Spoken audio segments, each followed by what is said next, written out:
মহারাজ, কি হয়েছে? মহারানীর ডিম চুরি হয়ে গেছে। কি মহারাজ, আমার বাচ্চা? তুমি চিন্তা করো না মহারানী, আজকে এই ডিমটা আমি অমলেট বানিয়ে খাবো। তোমাদের দুজনের মধ্যে যে আমার ডিমটাকে বাঁচিয়ে আনবে তার সঙ্গে আমার শালির বিয়ে দিয়ে দিব। আচ্ছা মহারাজ। আব্বে দানব, আমার ডিমটা দিয়ে দে বলতেছি। আব্বে, এটা আবার তোর ডিম হয় কিভাবে? তুই আবার কবে থেকে ডিম পাড়া শুরু করেছিস?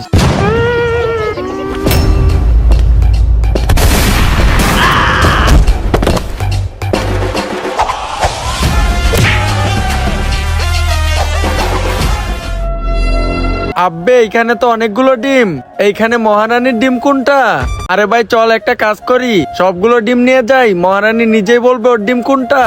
দাঁড়াও, কিন্তু তার আগে বন্ধুরা, তুমি যদি ইন্ডিয়ান হও তাহলে ভিডিওতে লাইক করো, আর যদি বাংলাদেশ হও তাহলে লাইক সাবস্ক্রাইব দুইটাই করে দাও, আর তোমার দেশের পতাকাটা কমেন্টে দিয়ে যাও।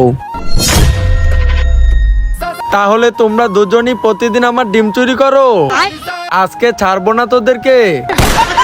আরে আরে ভাই পালা জলদি, না হলে তো এই নাগিন আমাদেরকে মেরেই ফেলবে।